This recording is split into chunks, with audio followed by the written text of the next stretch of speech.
much, our dear listeners, for welcoming me. Thank you very much. Yeah. How was your day? I'd like to know how your day was like.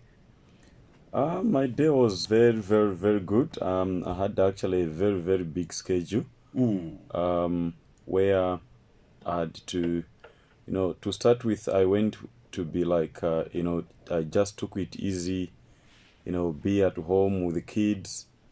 And then later on, I thought of like I should just go around and see what the town is looking like. So I had It like might, really an easy day. sometimes you might find that the town has been actually pushed to some other places, isn't it? Exactly. If you are not careful, you might find like, oh, the town is gone. Yeah. Okay. That's very beautiful. Thanks very much. It's been a couple of weeks, a little bit of some time. You have actually been so out, despite that. Arrangements of work, so on and forth. But I've thought it was that we come back to this platform. We talk about what is happening, in the bush. Our focus mainly is in the bush. Okay, we might have such kind of animals or such kind of birds, such kind of some of animals, whatever, maybe tempt home here, but the focus mainly has to be in the bush, isn't it? Yeah, it has to be in the bush. It has to be in the bush because if you talk about, you might have a tree here, but mainly the tree we know very well that's you can find plenty of them, isn't it? Yeah. Okay, fine. So, thanks very much, and I don't want to know how much ready you are because I believe people out there are eagerly waiting for this beautiful program. Yeah, Ruben, technically I was trying to, see where I can always like try to show people, both sides of us because I'm actually trying to be live on, Instagram page. But it's like I've been suffering to connect. Maybe it's due to network. But finally, thank God I've managed to actually turn things around so that people will be able to follow me. Yeah, so I'm thinking I'm very, very much ready, Ruben. Yeah. Yeah. That's very beautiful. That's something amazing. Sure. To actually come back to the platform where you express your ideas when it comes to animals in the bush. Exactly. Okay, fine. So let's do this. To make our listener out there, you want to start first, telling them what we have to talk about.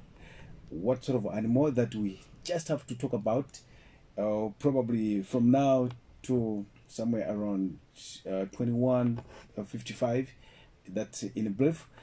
And then which type of animal that we're going to pick and talk about it. And then is there any economic values? Are you going to talk about the others, families, everything? So, despite that, it has just been like from, a known angle. But I know that is not a problem with you because always in your mind, everything is ready when it comes to animals, isn't it? Yeah. So what have we decided that is more important to talk about? All right, just to be honest, Ruben, with me, I do love all the wild animals. I remember last time when we had a talk, we did a simple introduction just to tell our people, there were some questions whereby people were asking, like, what is wildlife? And then in the preamble, I tried to explain, in details to say when we talk about wildlife, we are actually simply talking about animals that are not being domesticated. And they are not just animals, but it includes even trees, it includes birds, it includes insects. So we just, it simply meant, when we talk about wildlife, we are simply means those animals or birds that we cannot actually keep in our homes. So poyamba tinakambilana, let me also not leave our friends the locals out. There are some people who might not want to actually, who might not understand English. So last time pamit nayamba ka program kapena pamit nayamba ukambira na zamusanga pena zamutengo tinata kuunguza kuti timvesese ko tikakamba kuti zamutengo titanta uzanji. So tinayesaisa kukamba kuti zamutengo ni nyama zili zamene ise titingakwanisa kuchita bwanji kusunga pa manyumba.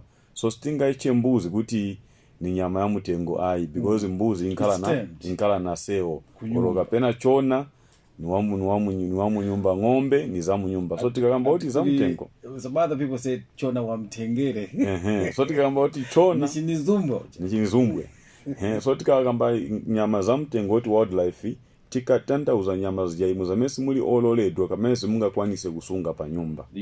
So now because these animals, Ruben, there are many, we cannot talk, we cannot speak everything about once. them at once. So tonight I've just chosen let me share, to our dear listeners this beautiful animal, which are almost actually every guest that comes, he loves to see this animal. Exactly. And this animal is no other than the leopard. A leopard. The leopard, yeah. So we're going to talk about the leopard. In local language, tizakamba uti tizakambira na panyama meti tita na uti kaingo. Ya vena mwizututima itana ati nyalubwe. Yeah, in Tonga they call it siluwe. In so many different languages that we can call this animal. So we are going to look at the animal known as the leopard. Okay, so if I might actually come up along with a question to say what is a leopard, I don't want to know how to express that one, because it's a leopard. You've just given me other names of it, how it's called, but what is a leopard? Because other people they call it leopard, isn't it? Yeah, other people say leopard or leopard. So, what is that we're talking about?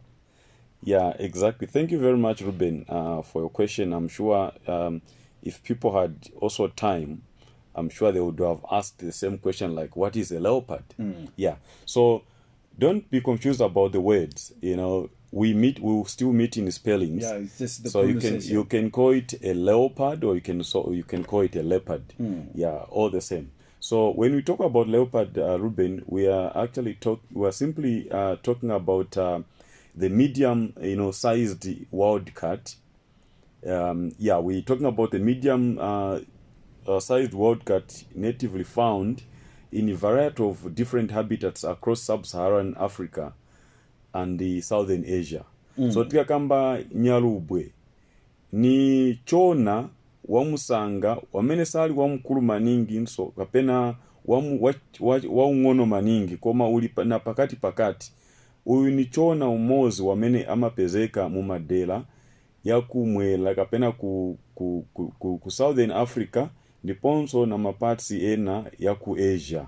So when we talk about the leopard, this is the kind of animal, Ruben, we are talking about. Okay. Yeah. No, that's beautiful. I've liked the expression. One of the big cats, isn't it? Yeah, one of the big cats. Yeah. So now, do we have some species out of the leopard family? What I'm talking about, how many species of leopards that maybe are recognized book-wise, or rather out of some studies taken over by other people? Yeah, so that's a very good question. So we have actually a group of people that is called the cat specialist. So they are the people that usually does most of the the research. Though even us we can do research, but we are limited. We can only, if we had to do the research, maybe we'll do only to one kind of the cat that we have. So according to this research, the wild cat specialists, they actually recognize about 8 different subspecies of leopards, based on different appearance and their geographical isolations. Yeah, so banaona kuti pali mitundu yokwanira ngati 8 ya leopards kulingana na mumalo mwamene zinkhala ndiponso na maonekedwe ya mtundu wake. Yes, Ruben. That's very, very beautiful. So it's when we ask something of that nature, which means you exactly want to know. But now, before we go a little further, because I can ask you as many questions as I can right now, because I'm also one of the people that wants to know about it. Now, we have so many places, or I should say parks or game reserves and other places where I would get these animals, isn't it? Are they easily seen commonly? Like, for example, in Eastern Province, where could one find this type of an animal? Where can one see it if there's privilege of seeing it? Actually, the best place here in Eastern Province, Ruben, the people of Eastern Province or the people of Zambia, you are blessed and you are privileged, because you have actually you have the place which is one of the most, leopard populated area or place in the continent. So this place is no other than South Ruangwa. And I can actually, confess to you that even, Dr. George, who is now actually following us on Instagram, and David, they can bear with me, because South Ruangwa, Mfuwe area, there is plenty of leopards. And unless you are just not lucky, otherwise you go there, you will not only see a leopard, but you are going to see leopards. Leopards, plenty of them. Plenty of them. Plenty of them, Ruben. Yeah, not just one, but plenty of leopards. Yeah, so for people in Chipata, if you want to see this animal, don't hesitate. Get on your bike. Some people, they cycled up to Lusaka. What cannot make you to cycle to Mfuwe if you don't have transport money? Even walking. Yeah, because from here to Mfuwe, how many kilometers are we talking about? We're talking about, less than 150 kilometers, Ruben. So we're talking about like 135, if not, if I'm not mistaken. So it's not a big deal. It's not somewhere far. If you are to jump on a bus or a Probox, I think it's less than 100 kwacha. I mean, transport from here to that place, which means we are privileged here. Exactly. If you want to see this animal, the best is just to jump on a bus, a Probox, or any other type of transport you would think necessary to use, and go there. And how big is the park? Yeah, should, in case one wants to know those details before we go a little further talking about leopards. Yeah, so the park is quite big. It's about 9,050 square kilometers. Yeah, that's the size of South Ruangwa National Park. Okay. And also, people of Chipata, you are privileged. If you don't know how you can find this animal, you can always contact me, or you can always contact Ruben. Especially, from 2019 to date, we've never been like really busy. So I'll only be at work maybe for a few days, and most of the time I'm actually here in town. So you can always contact me. If you don't know how to go and find the leopard, then definitely I'm more than ready to go and help you how to find this animal. That's beautiful. Okay, let's go back to business. You talked about we have many subspecies, isn't it? Yeah. So it's, according to the cat special group, those people that are specialized in this, you are saying the group known as the cat classification, okay, a task force. You are saying they classified, or rather they found out that there are about 8 different subspecies. Would you kindly give us like one by one out of the 8, so that we know which are these subspecies that you are talking about? Because if you take me into the park, I'll just say this is a leopard. It ends there. But you are talking about subspecies. I'm like getting a little bit confused as well. Yeah. Thank you very much, Ruben. Let me also welcome my former manager, my favorite former manager, Craig and Lindy. I'm sure you guys, you are doing well in UK, and I'm happy that you've joined us on the program. Exactly. Yeah, thank you very much. So Ruben, I was just talking about sorry, I'm also trying to operate the video at the same time. So I was just talking about that we actually have about 8 different species. Yeah. So I'm going to start by talking about the species that we have here. Okay. So which we call the African leopard. Okay. So, and the scientific name, it's actually known as Panthera pardus. Panthera pardus, this is the African leopard, and it's the most common widespread leopard in most of the southern African countries. Yeah, so this is one of the first leopard. Then the second one, we have the Indian leopard, which is Panthera pardus fusca. So it is a subspecies. It's a subspecies. Yeah, it's a subspecies. Okay. And then the third one, we have the Javan leopard, which is Panthera pardus melus. Yeah. And then we have the Arabian leopard, Panthera pardus nime. Those are scientific names. Those are scientific names, Ruben. And then we also have the fifth one, which is the Persian or Anatolian leopard, which is known as Panthera pardus turiana. And then in number 6, Ruben, we have the Ama leopard, which is known as the Pathella pardus decoris. No, actually orientalis. Yeah. And this leopard is very rare. It's very rare to be seen. Yeah, even those people who might have traveled, around Asia or somewhere, maybe they might not seen it, or maybe they have just seen it once. It's one of the rarest leopard, actually, Ruben, you can find. To be found. Yeah, the Ama leopard. Okay. And then we have the Indo-Chinese leopard, which is Pathella pardus decoris.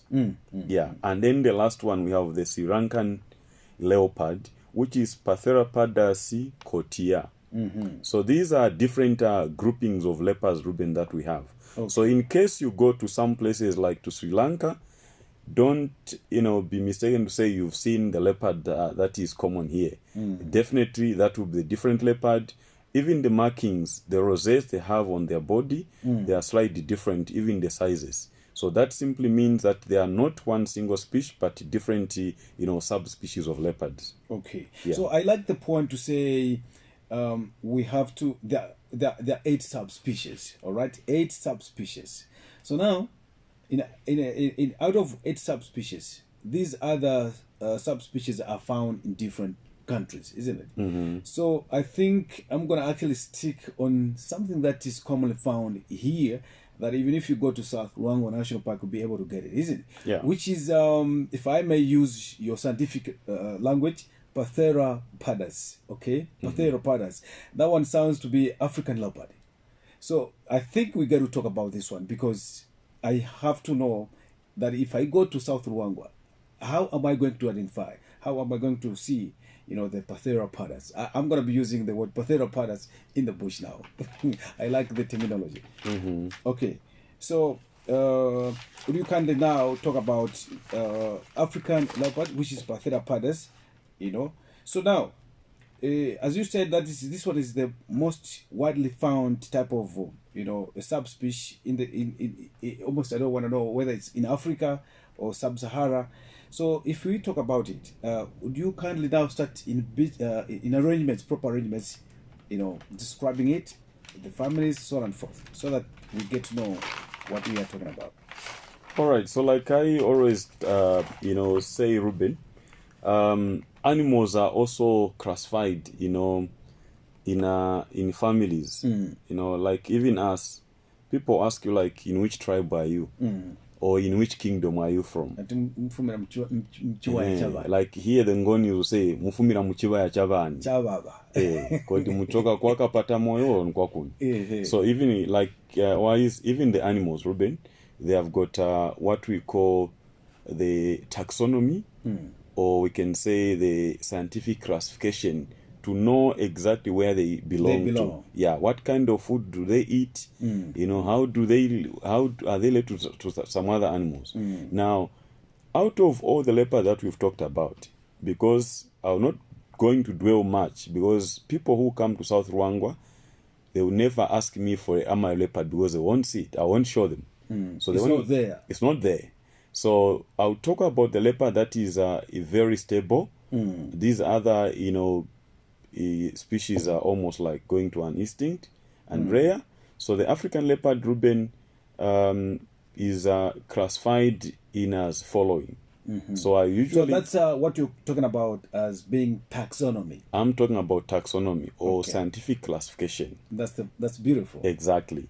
Yeah, I'll always start with the kingdom. So the animals, they are, all animals, trees, everything, they are grouped into a taxa, which is known as a kingdom, and they have got like different kingdoms. Exactly. So the leopard actually, comes from the Animalia kingdom. It is an animal. If it was a tree, it was going to be a plantain. A plantain. Yeah, if it was if it was a mushroom. If you watch Nigerian movies, most of them, they say, somebody has taken my plantain here. Exactly. That means something which was planted, isn't it? Almost, yeah. So, yeah. Okay. So if it was a bird, maybe it was going to be an avian. So now, the leopard is an animal. So it's actually coming from Animalia kingdom. Then we have the phylum, which we actually call Chordata. And then the class, Yes. is actually mammalia. So the class identify what kind of what does a leopard do after giving birth. So because it's a mammalia, that means it actually suckles the young ones. Imanyonsha ina maziba. That's why it's called a mammalia. Okay. And then when it comes to order, Yeah. so order simply means what kind of what type of food does it eat. That eats. Yeah. Yeah. So when we come to order, the leopard is a carnivore. So it belongs to a carnivora. Yeah, it's a carnivora. Then when we come to suborder, it has also a suborder which is the feliforms. What do you think? There's some kind of suborder Feliformia. Yeah, so when we talk about carnivorous, it's wide. It's wide. It includes even other animals that eat other animals. I get it. Yeah, predators. Yeah. But because the leopard, they have their suborder depending on what they eat, which is the Feliformia. So they come into a suborder. It becomes as a suborder. So the carnivora is like a wide order, and then the leopard have got now like a suborder. Yeah. Then we have the family. They are Felidae. They belong into Felidae. Felidae family. Yeah, Felidae. And then subfamily, which is the Pathellarine. Yeah, and then we have also the genus, which is Pathella, and the species is actually Pathellapardus.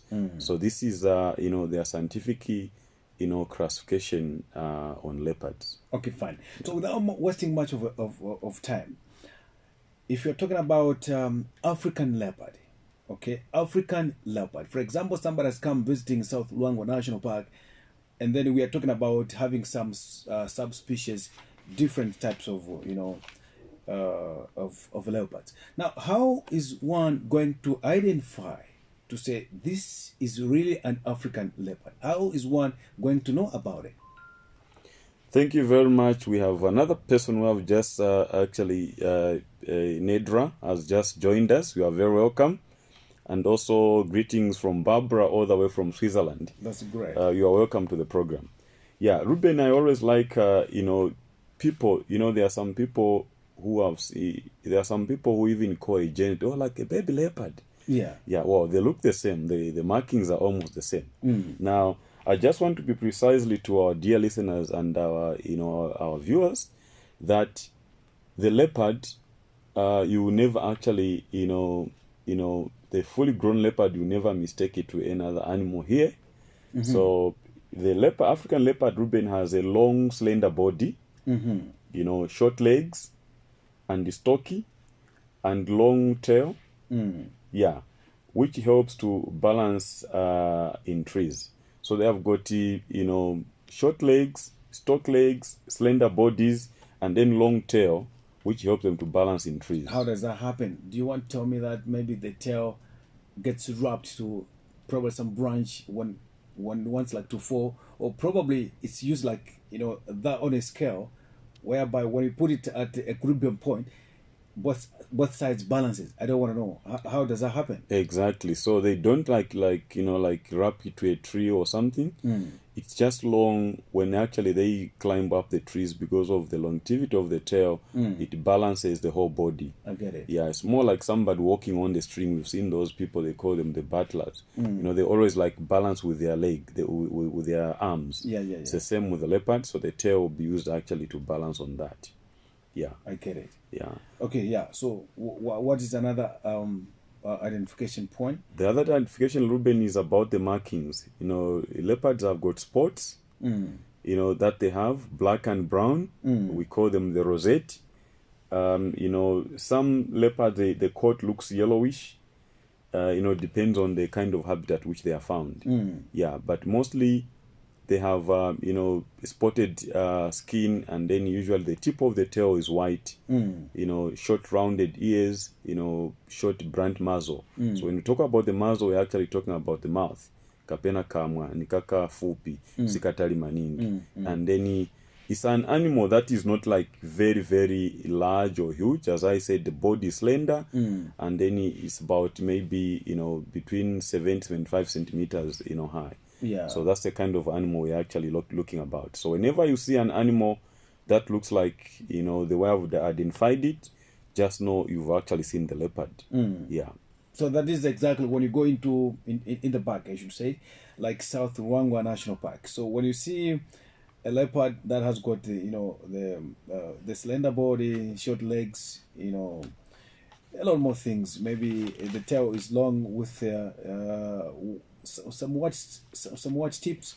Then you are able to say, I think this is the African leopard that someday I heard other people talking about it. Yeah.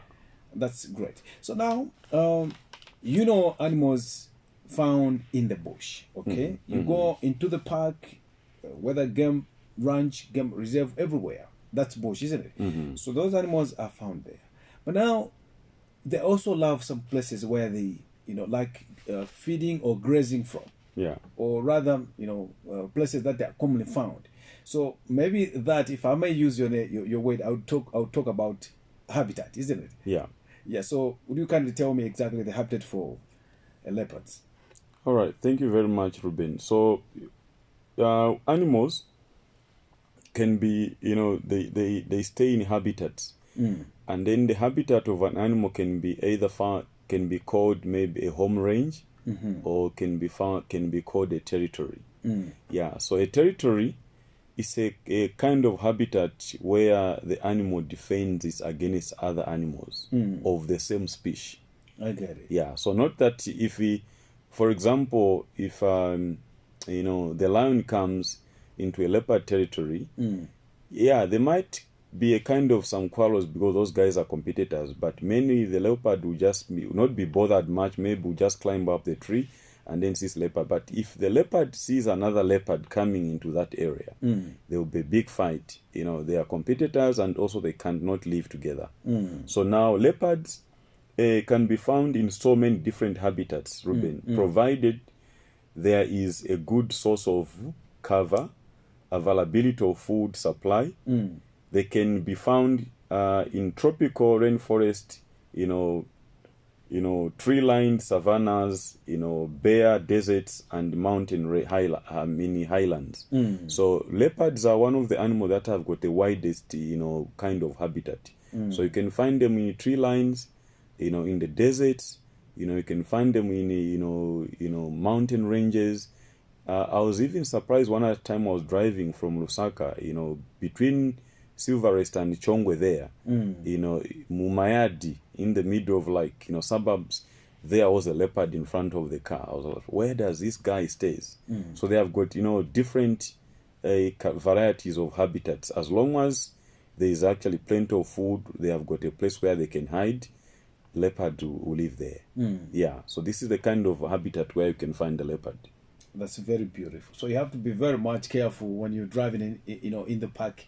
You might go, to such kind of places, and you don't know what's happening. Say, I got to answer the call of nature. You jump, unknowingly, something's gonna happen. So every time, maybe follow the instructions in the bush, isn't it? Yeah. Okay, fine. I like the point of how people, like here outside, how people live their lives. Okay. Why am I talking about people? Because in every situation or everywhere where people are, we talk about lifestyle. Yeah, we talk about lifestyle. His lifestyle is like this, or their lifestyle is like that. What about animals in the bush? Is there something of that nature that you can talk about their lifestyle in the bush? Exactly, Ruben. Animals, birds, humans, we have our own lifestyle. So what about now African leopard? What about their lifestyle? Yeah, so African leopard, Ruben, their lifestyle is very simple. They're actually known to be solitary animals. Usually, if you find the leopards are two, it's either the mother and the cub, okay, or maybe it's the male and female when they're actually mating. But in actual sense, they are very, very solitary. Usually, males have got bigger territories that actually overlap several females. So usually, most of the time, they actually spend their time alone. Only when they are mating, and also when they maybe the mother had got cubs, that's when you can find the leopards all together. Yeah. So they have territories which are actually, marked. Like even as people have got boundaries, we have got borders. Same applies to animals. They've got borders which are, being marked by their urine. Sometimes they use like their glands made from the nails by raking the ground. So they mark boundaries. Maybe it can be a stream, or they put those demarcations. So you can't just cross anyhow there. You can't just cross you need a anyhow. passport. Exactly, you need a passport. Otherwise, they know themselves whenever they are walking, they reach to a boundary of a territory, they'll smell like, okay, I'm getting into somebody's territory. Should I proceed to go, then I'll get myself into trouble. So that's their lifestyle of leopard, Ruben. They are solitary animal that actually have boundaries in their territories. That's very beautiful. That sounds very good. Yeah, that's why even for us, when we go out to look for them, we try by all means to drive to cover, different territories. So I'll just give an example, like where I work at Shenton Safaris. We are privileged that we have about 10 different leopards that we follow just around the Kayingo area, which is our main camp. And we know exactly where these leopards are found, and these are the territories. So we don't like struggle to go and start driving maybe inland if we know there's no leopard there. So we always drive through these territories, and then if you're lucky, you find the animal there. If you're not lucky, because they don't want also to show themselves, as I said, they are solitary, they don't want to be seen. Otherwise, they just start showing themselves anyhow, hunting will become a problem to them. So they always hide themselves so that prey can actually not see them. That sounds great. Okay, fine. I've liked the point of lifestyle. We have talked about habitation, the subspecies, and then everywhere. Now let's talk about reproduction. Okay, yeah, because they say in local language say kuuza mwana nkumusirizira.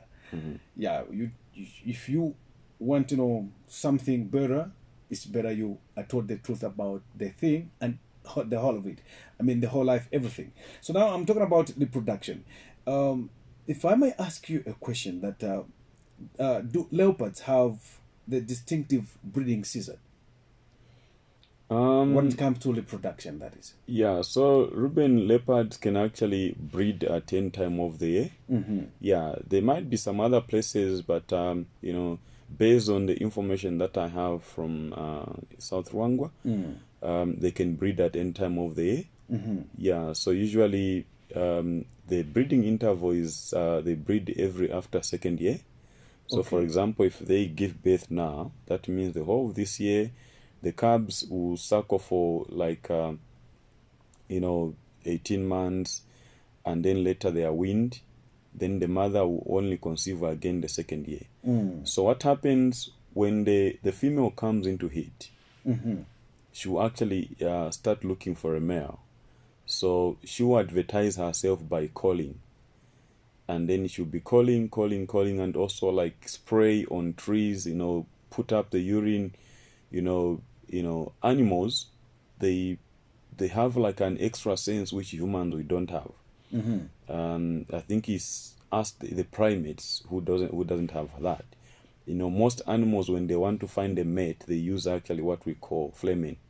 So they will start by sniffing on the urine, or sometimes sniff direct to the private part of the female, and then from there they'll be able to know. So now with the leopard, the female will start advertising herself first by calling, and then if there's any male around, then that male has to be dominant. It's not just a male, but it has to be dominant and strong male. Once he listens to those sounds, and then the male will actually start tracking this female, and then once the female is found, she's in heat, the male will do the testing, which we call the flaming, by sniffing on the urine or direct to the private part, and then she will do a very fun expression on the mouth. And then later on, the female will accept the male. Now, the mating can last for about a week sometimes. Yeah, but usually I've seen them lasting for 5 days. I see. And the intervals at which they mate, like the first day of the mating, when they just start, they will be mating maybe every after 10 minutes. So the second day, the intervals will be like prolonged, maybe every after 20 minutes. As the days goes by, maybe like the 5th day, they will start having it maybe after like 45 minutes. So if you see the leopards and then you see how frequent they meet, you can actually easily tell how long does the mating had started. Yeah, because the first mating is they are like, they are on it. And that during that time, they don't mind about eating. They just actually concentrate on the business, Ruben. And usually that's the most difficult time to actually find the leopards, because they are almost doing it in a very, very, very thick bush.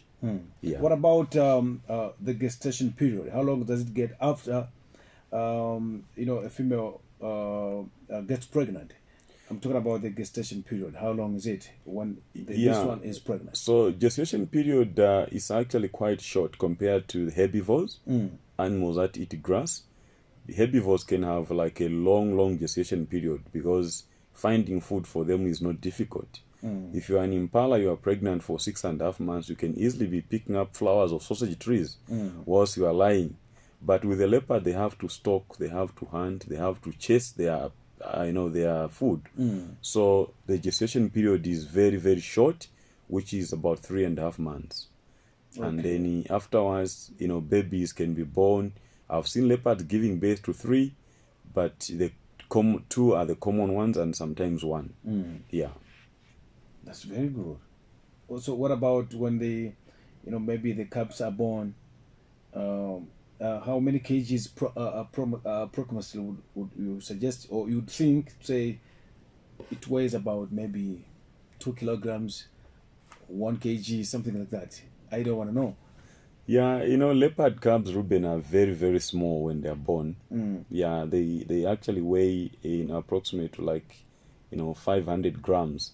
So when you talk about 500 grams, yeah, so it's about half a kilogram. Sugar, that packet of sugar, the 1 kg, small ones. Yeah, the small one, you cut it into 2. That's roughly how the cubs weigh. They are not that so heavy. That's why sometimes even the mother, when she's shifting them, she's able to carry them by the mouth to take them to somewhere where she hides them. Oh, shifting them by use of the mouth. Exactly. Hiding them from predators, from other animals, because once they are found when they're young, they are very vulnerable. They can be killed by pythons. They can be killed by other leopards. They can be killed by hyenas. So usually the mother doesn't keep them in one place for a long period of time. So maybe after 4th day, she'll find a suitable place and then shift the cubs until the cubs, they reach the age of 3 months, when they actually start following the mother and they start sensing. They learn that universal language to say, when other animals, call like this, it's alarm call, you have to run for your life. So before that time, Ruben, the mother has got a task of shifting the cubs every now and then to take them to the safe place. So you're talking about after being weaned for at least, of 3 months period of time. And then how long that, I'm talking about at what age, okay? At what age that now they stay with the mother, and then the mother say, it's up to you now to lead your own life. How long does the period take for the mother to be with them until to the point where they are start hunting, food on their own, or probably living their own life? Yeah, so usually they will be with their mother. Mother will be nursing them for a period of 18 months. And then some leopards will stay with their mother up to the 2nd year. And then that's the time they become independent. So what happens, most young leopard will be kicked out to the mother's territory and go. Usually the mother would have already taken them round and showing them where would you prefer to be. And then once that time of them being independent comes, they can easily just adapt and go to some beautiful places where the mother showed them. But it's not every leopard cub that actually accept to leave the mother's territory. We have a very good example at Kaingo. We do nickname our leopards because we love them, we follow them, and we had this beautiful female we called Malaika. She was so calm, and then she gave us a cub which actually we call Chipazuba. We still have Chipazuba at the moment. So what happened when the time for Chipazuba, came when she was supposed to leave the mother's territory. Instead, she was saying like, no, mom, I'm not going anywhere. This is a beautiful place that I was born from. So they had a big fight, whereby the mother, the daughter rebels against the mother, until we saw the big lady, giving up, just saying like, okay, it's like you love this place, I'm not gonna be here, I'm leaving this place for you. And that's how the mother actually disappeared, and then Chipazua took over the mother's territory. Yeah, so it happens, in so many. It's either the mother to leave the cubs into the territory, or maybe the cubs leave the territory and find their own. Yeah. We have seen on television severally that most of the times when animals are hunting, that kind of chasing, makes one feel good. You enjoy that act, okay? Like chasing an animal, a predator is chasing what do you call? A prey. A prey, okay? A predator is after a prey. So they're like chasing each other, and then finally brings that one down. I'm talking about hunting. And this is the most beautiful part that everybody, when they go into the park, they would love to see, though it's very difficult, isn't it? So, but just see exactly a little picture stressing the point on how hunting is done when it comes to leopards in the bush.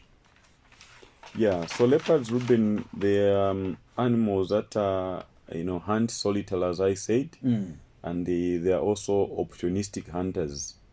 They hunt by opportunity, and killing medium-sized animals.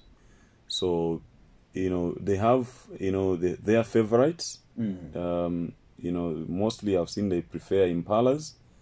I'm sure impalas are very tasty, but they can also hunt animals like bushbucks. And usually the adult leopards, usually they stalk. So they can either stalk up in the tree, or they can use the ravine, which we call the gullies, that are maybe made by the hippos. Yeah, so they'll use those places to stalk the animals, and they only pounce to an animal when they're about the distance of about 5 meters away from animal. They'll jump, and then you strangle the animal by the throat, and the kill is quite quick compared to the kill of the lions. So they'll strangle it, and then after they killed it, because they are vulnerable to hyenas always liking stealing their kills, even lions, or if there's another leopard around. So usually once the animal is dead, they'll actually try to open up from the bum, maybe remove some intestines to make it a little bit lighter, and then later they will identify the suitable tree which has got like nice branches. It should have also some leaves to cover it from vultures. So this leopard will happily drag the kill. They will sometimes even drag like a distance of 1 kilometer if where they have killed there's no suitable trees. So they will take that kill and then hoist it up in the tree. And then once it's up in the tree, then later they can relax. They know now their food is safe. Okay. Yeah. And we have seen that several times on National Geographic program, whereby a leopard grabs the food or the animal into the tree, for safety. Yeah, for safety. I've seen like lions. Sometimes they climb, in the trees and they get the animal back. I've seen a lion climbing a tree. Yeah, that's true, isn't it? Yeah, lions because people were saying when you're in the bush being chased by a lion, just climb the tree, then the chapter is closed. But I've seen a lion climbing the tree, not very much far or too much high, but somewhere there to bring the food down. Yeah, lions are very good climbers, especially females. For males, they're not very good, but I've seen once a male lion going up the tree, following the leopard kill, because this leopard thought the lion cannot reach his kill wherever he has put. But this male lion, because he was hungry, he made sure he went up the tree. But I think what is difficult for lions is to come down. Okay. Going up is not a very big problem, but coming down. Yeah. And this lion struggled to come down. He stayed up in the tree for like a couple of days. And Sure. yeah, we don't know how he actually came down, whether Probably he just fall, he got tired or something. But the lions can climb trees, you're right.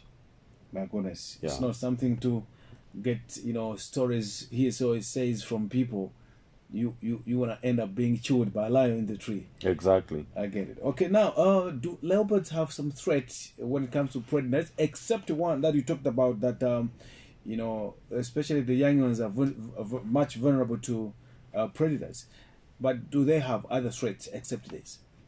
Yeah, leopards, Ruben, every animal has got a threat.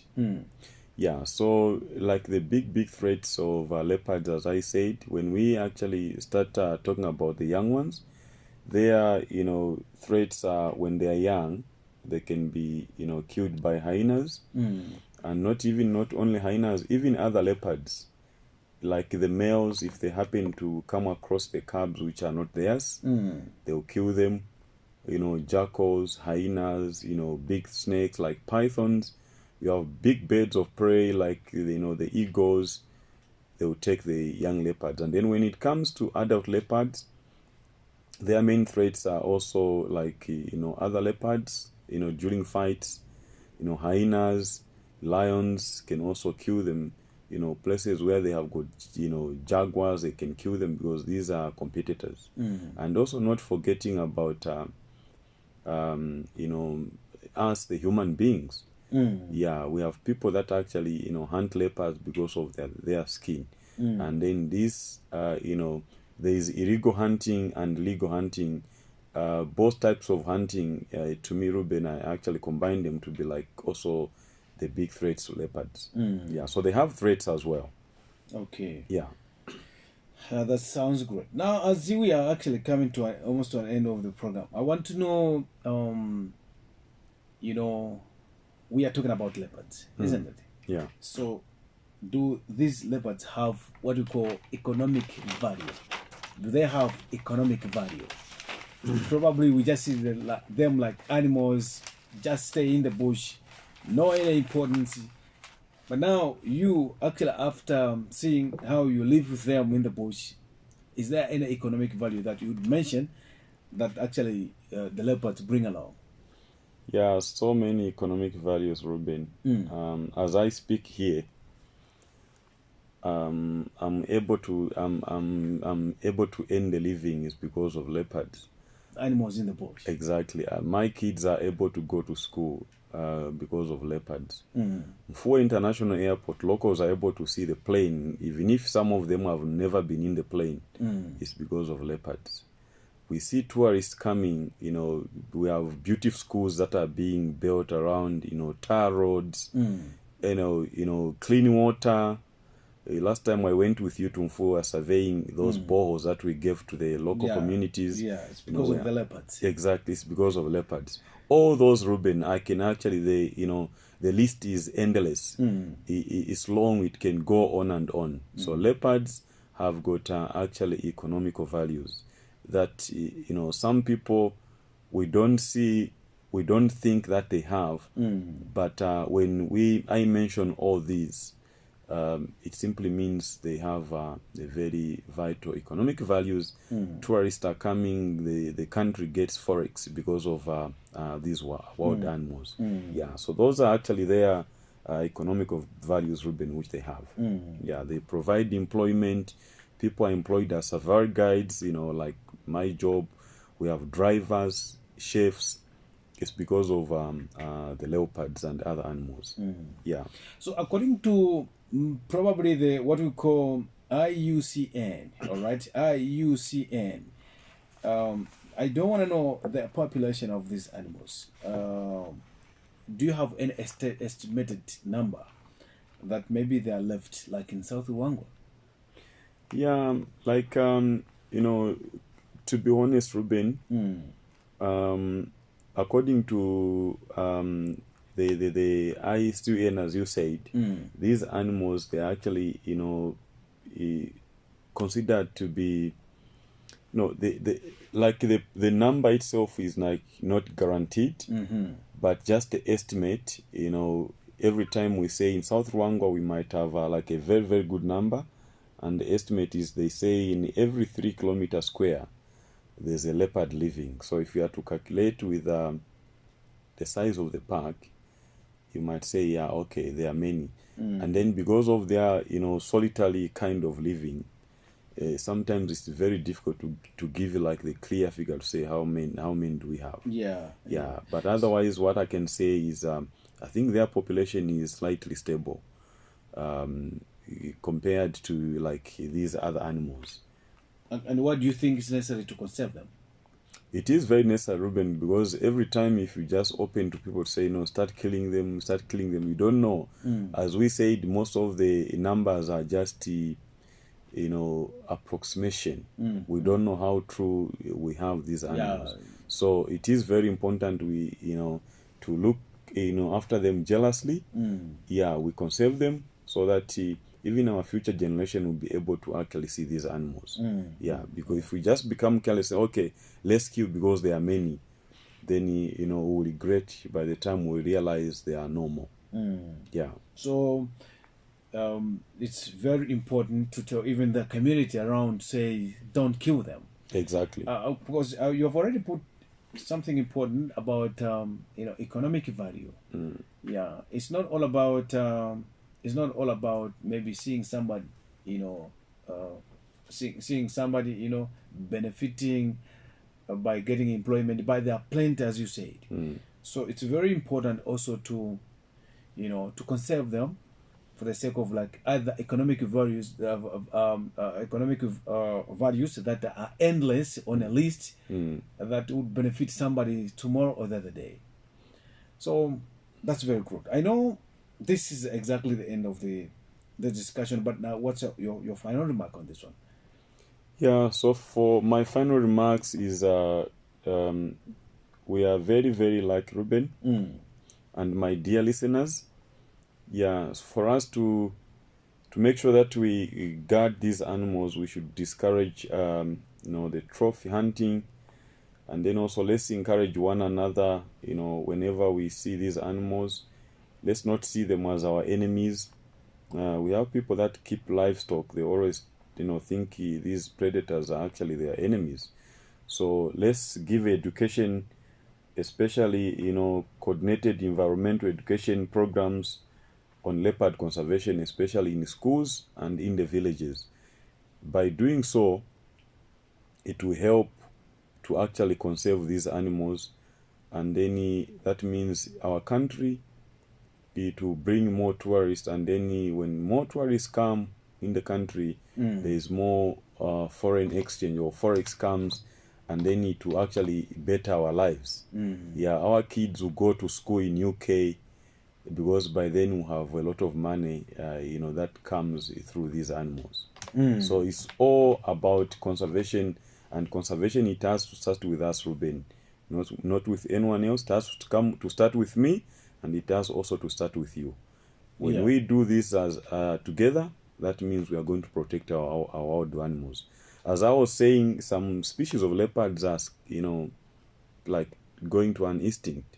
We are still privileged to have them, so let's guard them jealously. So I hope the word is actually going there in every corner, especially to those who are listening us. No, this is very beautiful. No, I'd like to thank you very much for a clear discussion, talking so clearly, and then making people know the importance of having the park nearby, and also the importance of having such beautiful animals. A lot more things that we benefit out of that. I would like to thank you very much, and I believe next week, sometime Friday, we'll always set very well. We'll talk something as well. Thank you very much, Ruben, for inviting me to this platform, and also thank you very much, our dear listeners, especially those in diaspora that were following us on Instagram, and those that didn't manage to follow me on Instagram. I'm still going to share this same video on Facebook, so don't worry, you get your piece. We hope that you are going to be with us again next week on Friday as we come to you again with another beautiful program. We say thank you very much, and have the present listening to other programs, and enjoy your weekend. Thanks very much once again, Mr. Mama, that we came through here. And oh, dear listeners, special thanks to you. Special thanks to you. Till you next time on Friday. I should say about next week, isn't it? On Friday, when we want to be here again, talking about something else, but particularly to do with wildlife.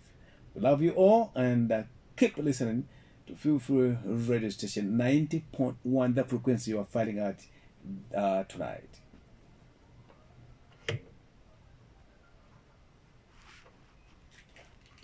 Yeah.